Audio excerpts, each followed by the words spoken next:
আজীবন সারা জীবন নবীজি সাল্লাল্লাহু আলাইহি ওয়াসাল্লাম উম্মতের জন্য উম্মতের ফিকির করেছিলেন, উম্মতকে কিভাবে জাহান্নাম থেকে বাঁচানো যায়, কিভাবে জান্নাতে নেওয়া যায়, কালিমার দাওয়াত দিয়ে তাওহীদের দাওয়াত দিয়েছেন।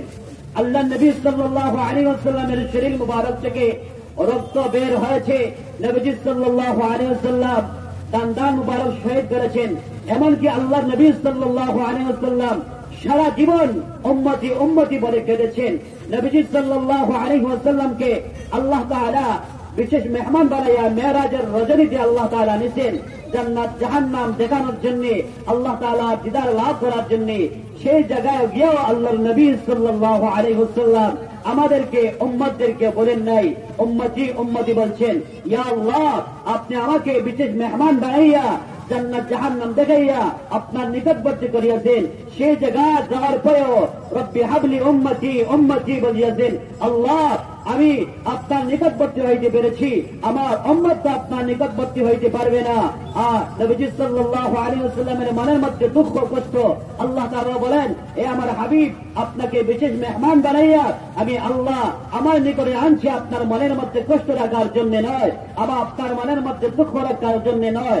আপনার সাথে আমি আল্লাহ আজকে আদিলে কথা বলছি।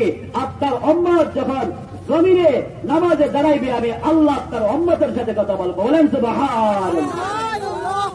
আল্লাহর নবী সাল্লাল্লাহু আলাইহি ওয়াসাল্লাম মেরাজে যাওয়ার পরেও, আল্লাহ তাআলা দিদার লাভ করার পরেও আমাদেরকে বলেন নাই। নবীজি সাল্লাল্লাহু আলাইহি ওয়াসাল্লাম খবরে আমাদেরকে বলেন নাই। আল্লাহর নবী সাল্লাল্লাহু আলাইহি ওয়াসাল্লামের উম্মত যখন কোন নেক আমল করবেন, আল্লাহ পাক রব্বুল আলামিন যখন উম্মতের নেক আমলগুলা বিশ্ব নবী রাহমাতুল লিল আলামিনের খেদমতে পেশ করবেন, হাজির করবেন, আল্লাহ পাক রব্বুল আলামিনের পক্ষ থেকে পাঠায়া দেওয়া বান্দা বান্দির উম্মতের নেক আমলগুলা দেখিয়া আল্লাহর নবী সাল্লাল্লাহু আলাইহি ওয়াসাল্লামের রূহ মুবারক উম্মতের উপরে খুশি হয় এবং উম্মতের জন্য দোয়া করেন সুবহানাল্লাহ।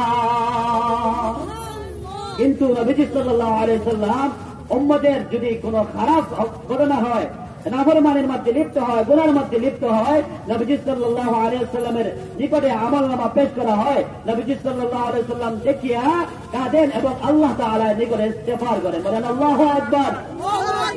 এজন্য নবীজি সাল্লাল্লাহু আলাইহি ওয়াসাল্লাম সারা জীবন উম্মতি উম্মতি বলে কেঁদেছেন। আল্লাহ তাআলার নিকটে গিয়া বলেন নাই, কবরের মধ্যে গিয়া নবীজি সাল্লাল্লাহু আলাইহি ওয়াসাল্লাম উম্মতের জন্য কাঁদেন। কিভাবে উম্মতদেরকে জাহান্নাম থেকে বাঁচানো যায়, কিভাবে উম্মতদেরকে জান্নাতে নেওয়া যায়, সেই ফিকির নবীজি সাল্লাল্লাহু আলাইহি ওয়াসাল্লামের সব সময় রয়েছিল। সুবহানাল্লাহ। আমরা নবীজির শেষ উম্মত, শ্রেষ্ঠ উম্মত হওয়ার পরে আল্লাহ তাআলাকে বলে, নবীজিকে বলে, পরকালকে বলে আমরা আছি এই দুনিয়াতে।